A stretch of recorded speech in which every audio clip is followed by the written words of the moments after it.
ಬೆಂಗಳೂರು ಒಂದು ಕಾಲದಲ್ಲಿ ನಿವೃತ್ತರ ಸ್ವರ್ಗ, ನಿಸರ್ಗ ಪ್ರೇಮಿಗಳ ಉದ್ಯಾನ ನಗರಿ. ದಶಕಗಳಿಂದೀಚೆಗೆ ಐಟಿ-ಬಿಟಿ ಕಂಪನಿಗಳು ಹೆಚ್ಚಾಗ್ತಾ ಇದ್ದಂತೆ ಬೆಂಗಳೂರು ಜಾಗತಿಕವಾಗಿ ಗುರುತಿಸಿಕೊಂಡು ಸಿಲಿಕಾನ್ ಸಿಟಿ ಅಂತ ಕರೆಸ್ಕೊಳ್ತು. ಇದೀಗ ನಮ್ಮ ಸಿಲಿಕಾನ್ ಸಿಟಿ ಬೆಂಗಳೂರಿಗೆ ಮತ್ತೊಂದು ಗರಿ. ದೇಶದ ಅತ್ಯಂತ ಹೆಚ್ಚು ಶ್ರೀಮಂತರನ್ನು ಹೊಂದಿದ ಎರಡನೇ ಶ್ರೀಮಂತ ನಗರ ನಮ್ಮ ಬೆಂಗಳೂರು.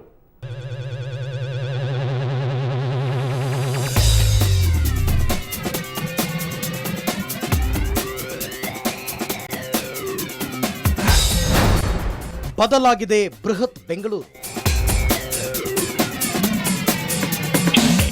ಹೌದು, ಬೆಂಗಳೂರು ಬದಲಾಗಿ ಹೋಗಿದೆ. ಹಳೆಯ ಮನೆಗಳು ಕಳೆದು ಹೋಗಿವೆ. ಉದ್ಯಾನ ನಗರಿಯ ಹಸಿರು ಪರಿಸರ ಮಾಯವಾಗಿದೆ.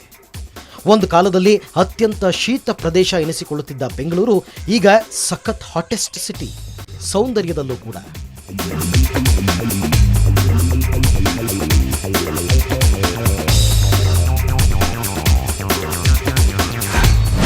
ಭಾರತದ ಎರಡನೇ ಶ್ರೀಮಂತ ನಗರ,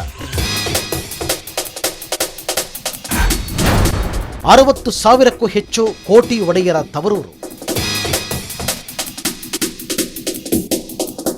ಎಲ್ಲೆಡೆಯೂ ಮಿಂಚುವ ಕಟ್ಟಡಗಳು, ಗಗನಚುಂಬಿತ ಕಂಪನಿಗಳು, ರಸ್ತೆಗಳಲ್ಲಿ ದುಬಾರಿ ಕಾರುಗಳ ಕಾರುಬಾರು, ಐಷಾರಾಮಿ ಅಪಾರ್ಟ್ಮೆಂಟ್ಗಳ ದರ್ಬಾರು. ಬೆಂಗಳೂರು ನಿವೃತ್ತರ ಸ್ವರ್ಗವಾಗಿ ಉಳಿದಿಲ್ಲ, ಅತ್ಯಂತ ಹೆಚ್ಚಿನ ಸಂಖ್ಯೆ ಶ್ರೀಮಂತರಿರುವ ಮೋಹಕ ಸಿಟಿಯಾಗಿ ಬದಲಾಗಿದೆ. ಅಮೆರಿಕದ ಖ್ಯಾತ ನಿಲ್ಸೆನ್ ಸಂಸ್ಥೆ ನಡೆಸಿದ ಇತ್ತೀಚಿನ ಸಮೀಕ್ಷೆಯ ಪ್ರಕಾರ ಭಾರತದ ಎರಡನೇ ಅತಿ ಶ್ರೀಮಂತ ನಗರ ನಮ್ಮ ಬೆಂಗಳೂರು. ಇಲ್ಲಿ 60,000ಕ್ಕೂ ಹೆಚ್ಚು ಮಂದಿ ಕೋಟ್ಯಾಧಿಪತಿಗಳಿದ್ದಾರೆ ಅನ್ನೋ ಕುತೂಹಲದ ಸಂಗತಿ ಸಮೀಕ್ಷೆಯಿಂದ ತಿಳಿದು ಬಂದಿದೆ. ಅಂದಹಾಗೆ ಮೊದಲನೇ ಸ್ಥಾನ ರಾಜಧಾನಿ ದೆಹಲಿ ಪಡೆದುಕೊಂಡಿದೆ. ಸಮೀಕ್ಷೆ ಏನ್ ಹೇಳುತ್ತೆ? ಬೆಂಗಳೂರು ಭಾರತದ ಎರಡನೇ ಅತಿ ಶ್ರೀಮಂತ ನಗರ. ಮೊದಲ ಸ್ಥಾನವನ್ನ ರಾಜಧಾನಿ ದೆಹಲಿ ಪಡೆದುಕೊಂಡಿದೆ. ಬೆಂಗಳೂರಿನಲ್ಲಿ 60,000ಕ್ಕೂ ಹೆಚ್ಚು ಜನ ಕೋಟ್ಯಾಧಿಪತಿಗಳಿದ್ದಾರೆ ಅಂತ ಸಮೀಕ್ಷೆ ಹೇಳಿದೆ. ಅವರಲ್ಲಿ ಪ್ರತಿಯೊಬ್ಬರಿಗೂ ಎಲ್ಲೂ ಸಾಲ ಮಾಡದೆ 5 ಕೋಟಿಗಿಂತ ಹೆಚ್ಚು ಹಣವನ್ನ ಹೂಡಿಕೆ ಮಾಡುವ ಸಾಮರ್ಥ್ಯ ಇದೆಯಂತೆ.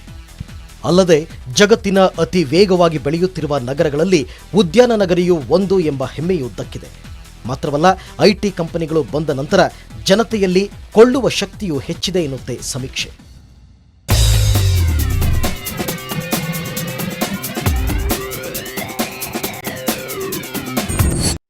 ನೋಡಿ, ಬೆಂಗಳೂರಲ್ಲಿ ಒಂದು ಪೋಲರೈಸೇಷನ್ ಆಗಿಬಿಟ್ಟಿದೆ. ಶ್ರೀಮಂತರು ಇದ್ದಾರೆ ಮತ್ತು ಬಡವರು ಸಹ ಇದ್ದಾರೆ.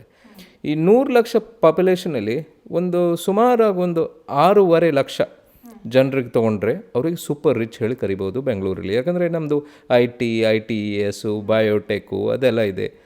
ಅದಕ್ಕೆ ಬಿಟ್ಟರೆ ನಾವು ಇನ್ನೊಂದು 20 ಲಕ್ಷ ಜನರಿಗೆ ಹೀಗೆ ಹೇಳ್ಬೋದು ಶ್ರೀಮಂತರು ಇದ್ದಾರೆ ಹೇಳಿ ಬೆಂಗಳೂರಲ್ಲಿ.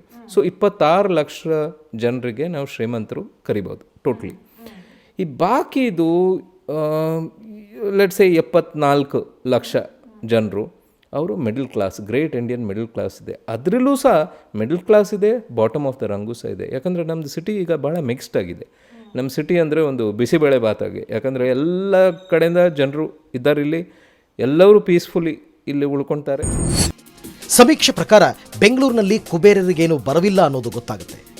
ಜಗತ್ತಿನ ಕುಬೇರರ ಸಂಪತ್ತನ್ನ ಅಳೆದು ಪ್ರಕಟಿಸುವ ಫೋರ್ಬ್ಸ್ ಪತ್ರಿಕೆ ಇತ್ತೀಚೆಗೆ ಪ್ರಕಟಿಸಿದ ಪಟ್ಟಿಯಲ್ಲಿ ಬೆಂಗಳೂರಿನ ಹಲವು ಕರೋಡುಪತಿಗಳ ಹೆಸರಿದೆ.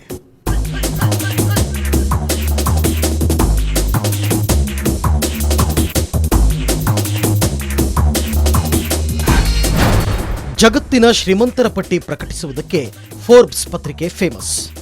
ಈ ಪಟ್ಟಿಯಲ್ಲಿ ಬೆಂಗಳೂರಿಗರಾಗಿ ವಿಪ್ರೋದ ಮುಖ್ಯಸ್ಥ ಅಜೀಂ ಪ್ರೇಮ್ಜಿ ಜಗತ್ತಿನ ಶ್ರೀಮಂತರಲ್ಲಿ 11ನೇ ಸ್ಥಾನದಲ್ಲಿದ್ದಾರೆ.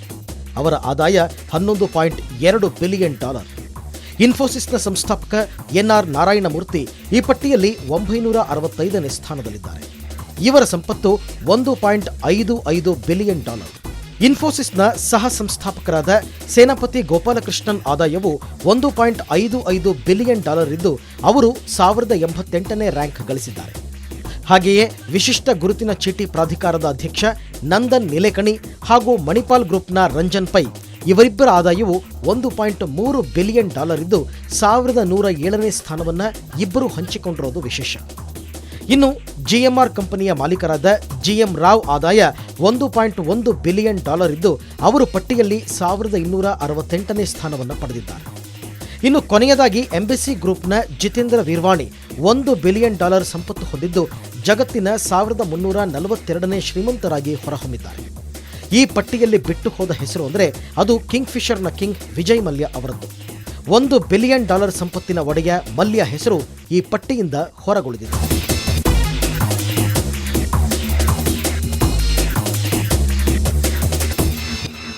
ಅಷ್ಟಕ್ಕೂ ಬೆಂಗಳೂರನ್ನು 2ನೇ ಶ್ರೀಮಂತ ನಗರ ಅಂತ ಪರಿಗಣಿಸೋದಕ್ಕೆ ಕಾರಣವಾದ ಅಂಶಗಳಾದರೂ ಯಾವುದು? ಹಣನೋ, ಜೀವನ ಶೈಲಿನೋ? ಒಂದೆಡೆ ಮಧ್ಯಮ ವರ್ಗ ಬೆಳೀತಾ ಇದೆ, ಮತ್ತೊಂದೆಡೆ IT ಉದ್ಯಮ ಬಂದ ನಂತರ ಮೇಲ್ಮಧ್ಯಮ ವರ್ಗ ಎಂಬ ಹೊಸ ವರ್ಗವೇ ಸೃಷ್ಟಿಯಾಗಿದೆ.